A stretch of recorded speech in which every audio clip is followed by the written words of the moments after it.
Personally, I think the first game in Bordeaux, on a personal level, I started that game, and to be trusted in such an important game in Welsh football, it was really a truly magical day, and obviously getting the result as well. And it was obviously, I think my professional career, it was the best day I've had. Hopefully, there's more to come. But yeah, that's the one memory which really sticks out for me. Question. Hi Dave. Got to ask you, how do you feel now there's no Gareth there? Obviously, like the whole of Wales, it's disappointing news. He's such a wonderful footballer, but also what he brings to the team in terms of his leadership qualities and the game-changing moments which he obviously has.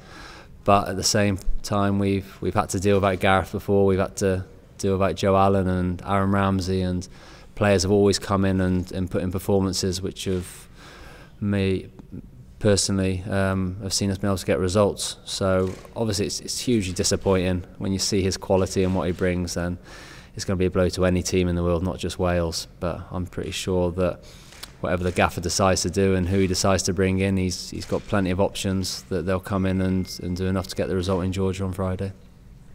Do you have any inkling that this was going to break today?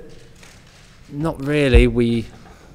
I sit on the same table as Gaz at dinner and things like that, so we knew he'd obviously missed the game at the weekend, and he had a niggle. I knew he was having a scan, but we didn't know the extent of what he had done. So yeah, it was really disappointing to hear that news today, and obviously no one's more disappointed than Gareth.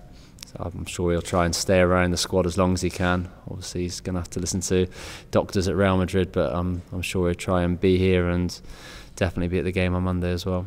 I mean, you've been around this squad long enough to know that Chris Coleman won't take chances, will he, on players? No, and it doesn't matter how good you are. I think he wants everyone at 100%, and the way we play, and it doesn't matter how good you are, you can't really carry players in this team. And you look at, say, our star players, if you like, Gareth and Aaron and Joe, they all work tremendously hard on the pitch, and they're all part of a team dynamic of hard work and being available to play at your absolute max. And if there's one person in the team who can't do that, then the gaffer definitely puts the team first. And I say that's the decision he'll have to make. And then obviously you wouldn't want to jeopardise Gareth's season by doing anything silly either. You're always honest, but be honest, how did you feel when you heard it? How did you hear it?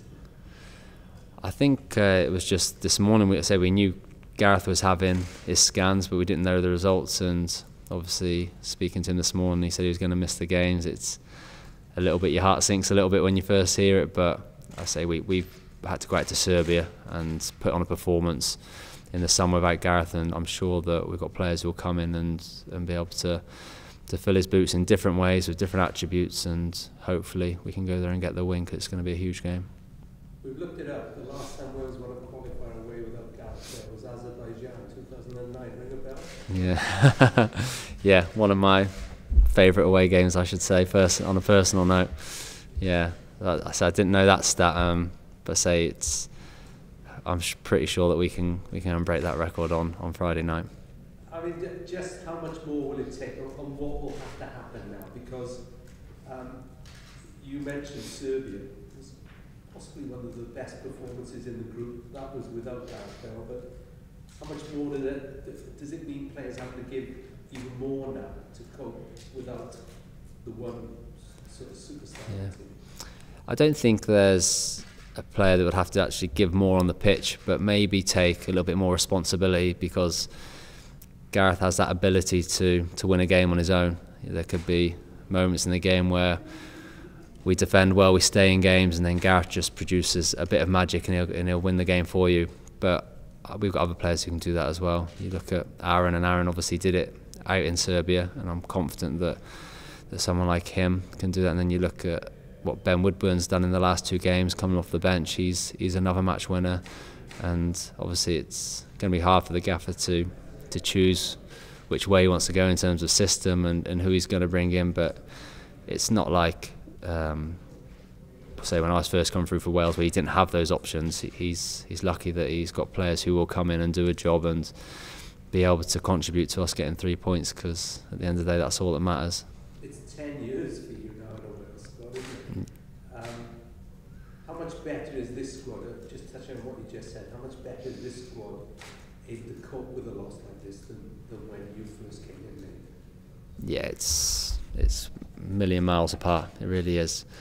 And I say, when I first started, if you lost a Craig Bellamy or a Simon Davis or someone like that, then it was always going to be hard to fill their boots. But I look around now and look at the quality, the amount of Premier League players we've got, not just Premier League players, they're sort of top Premier League players, and they proved in the Euros that they can do it on the big stage as well. So it's the best shape Welsh football's ever been in, and that's got to go down to the strategy that was implemented sort of 10-15 years ago. And it's great to see that it's happening again when you see the likes of Ben Woodburn and Brooksy coming through as well. So it's definitely in safe hands, and Welsh football in itself is definitely a lot stronger than either, say, when I made my debut nearly 10 years ago. Are they ready to step in, those sort of players, Ben Woodburn, Dave Brooks? I mean, really, these two games are two of the most important games in Welsh football for years. Are they ready to deliver by what you've seen? Yeah, most definitely, and I say it's up to the manager to make his mind up on what his starting 11 is going to be, and whether them boys are involved from the start or off the bench, you know they're going to have an impact. And so I've only seen Brooksy over the last couple of days of training, but Ben, I've seen him sort of a lot of the squads in this campaign, and he really does remind me of what Gareth Bale was like when he was younger, in terms of, and what you saw Gareth do in the Euros. It seems that the bigger the stage, the bigger the expectation, then the more he's going to thrive on it. And there's not many players in the world that do that. I say a lot of players, when it comes to crunch time and the whole world's watching, I don't want to make a mistake. I just want to play safe and get by. But you saw what Gareth did in the Euros, and I'm pretty sure that Ben Woodburn, from what I've seen, is cut the same cloth, that he'll relish it and he'll want to go and show everyone that he is the real deal. And what about you? You're going to mention Azerbaijan, Chris? Yeah. You want to play, don't you? I mean, we talk about you always say you're an unsung hero, but it was time to be singing your name from the rooftops. Of course, I'm not silly enough to think that I'm a guaranteed name on the team sheet, but yeah, if the gaffer needs me, then he knows that he'll always get 100% out of me, and that's all that I can do. And if I do get the opportunity, then great. If I get any sort of game time the next two games, then I'll be ready. But as I said, Welsh football is in a very good place at the moment in terms of options that the manager has, and I say he'll be the one who has to make the decision. But you're not ready to give up that dream of Russia, because it really would it would be something else, wouldn't it? Yeah, I think obviously for Welsh football, but on a selfish point of view and a personal point of view, I'm going to be 32 by the time the tournament comes round, and realistically it could be my last campaign. You never know with what's going to happen at the end of this, so I'm desperate to be there. The Euros was a dream come true, and something maybe 3 or 4 years ago when I was in and out of squads and things like that, I didn't expect personally, let alone to go and be involved in 3 of the games out there. And the chance to go and do it in Russia would just top it all off. And for an international career of how it started and where we was at as a team, and it's just been a monumental journey, and to be a part of it is truly spectacular. Last one for me. What are you expecting from Georgia, given what you saw? I thought they were top draw when they played us in Cardiff. They would be the ones, I think, who would be disappointed not to get the 3 points. We were hanging on a little bit at the end, and I've watched the island games they played, and I think in Dublin they looked like they should have got a result, and it seemed like they were quite dominant as well out in Georgia as well in that game. So we know the quality. They've got a very technical team, and they'll try and play through the middle of you, and we've been working all week to try and find ways where we can hurt them but also be solid. And it's going to be a game where we're going to have to be our absolute very best to get a result. It's not a given. You look at the group at the start and you think that maybe Moldova and Georgia are the teams that you'll get the points, but it's not like that now in international football, and you have to work hard for every result. And I think Georgia will feel very unlucky not to have more points on the board than what they have, and yeah, it's going to be a really tough game. Do you think that they caused you the most problems in the group out of all the games you played? It felt like it when I was playing, yeah. Apart from maybe the sort of the 20-minute spell in the first half against Austria when they were finding Alaba quite a lot in the hole and bodies, but for whatever reason I don't think we ever got to grips with the Georgian midfield. And I think after starting the game so well and probably going in at half-time thinking we should have been 2 or 3 up, to come out second half and really sort of one of the only times in recent years where it looks like we lost our discipline a little bit. We were very open through the middle of midfield, and that's not like us at all, and they exploited that. So yeah, it's been the toughest game in the group for me personally, defensively anyway. I say we know we're going to have to be a lot more organised, but also try and work very hard to be playing in their half and creating chances as well. And for you and the fans, I guess patience is going to be sort of a key kind of element to this next couple of games.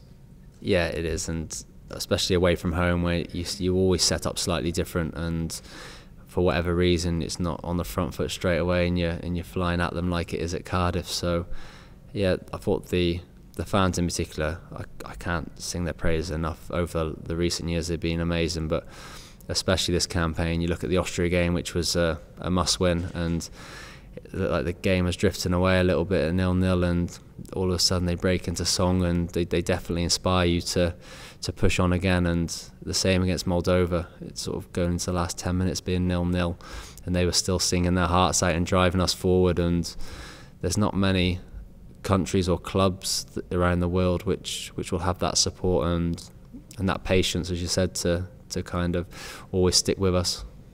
Yeah, and those fans on social media are having a bit of a meltdown today. So what's your message to them? How can they cope over these next few days? No Bale, and they're feeling the pressure. Yeah, I think you look at this team that we've assembled over the recent years, it's always one that's, when it's had to deliver a performance, it has done, and these 2 games are right up there with the most important. So I'm so confident in, when I look around the dressing room and you look who's sitting next to you, that these lads will embrace it. And obviously it's a blow not to have Gareth, but we're more than capable to go out there and get the win. And I say it's going to be a really hard-working performance out there first and foremost, but then you look at the flair and the quality we still have, we've definitely got enough to go and win that game. Keep the faith then. Yeah, definitely. Hello. We heard that Gareth's actually keeping himself to himself. He's obviously very disappointed at the moment. It's such a huge moment for Welsh football. What are the sort of emotions probably going through his head right now? It's obviously hard to tell, but he's going to be bitterly disappointed. I think the way Gareth is, that none of the lads will ever put this sort of pressure on him, but I feel that he feels he does carry a burden and an expectation from Wales as a whole. And I say that doesn't come from us, but you can just see in the way he holds up and how disappointed he is when we haven't got the result or he hasn't had his best game. I think he really feels that. So to be not involved at all and not being able to play, I think more than anyone else, it's going to hurt him. And with a grey cloud over this now a little bit with the Gareth Bale blow, how does the team pick itself up now over the next couple of days? Quite easily. We've got a chance to get to a World Cup. You mean it's with or without Gareth Bale? If you'd have told us 4 or 5 years ago that we'd be on the brink or 2 games away from cementing a place either in a qualifier or in the World Cup, then you'd have snapped your hands off. And I say it's an opportunity for whoever comes in, but it's also an opportunity for the whole of the squad to make history. And I say as disappointing as not to have Gareth, it's not going to affect how we're going to prepare for this game, and also how we're going to make sure we go out there and give it our absolute all, because if we get to the World Cup, it will be monumental for us and for Welsh football. You said how the Welsh fans really inspire you, but how important really are they now over the next 2 crucial games? They are. They've been absolutely incredible over this campaign and over the last campaign, and you look at their behaviour on away trips, it's always impeccable. The noise they make in the stadium is amazing, and I'm sure it's going to be exactly the same in Georgia, and we're hoping that we can go there and get the job done to set it up for an incredible game in Cardiff on Monday night. But it's all about that first game, and say all our preparation, all our focus is on that, and the fans will always play a big part in it. Fantastic. I'm actually from Capital, so I'm going to ask a couple of Capital-esque questions, if that's okay. Okay. And I did want to ask this question to one of the management team, just so it would be fair, but I'll have to pick now. Okay. So if you could pick one member of the team to be a capital DJ, who would it be? Someone who's maybe a little bit outspoken, someone showing off the latest tunes in the dressing room?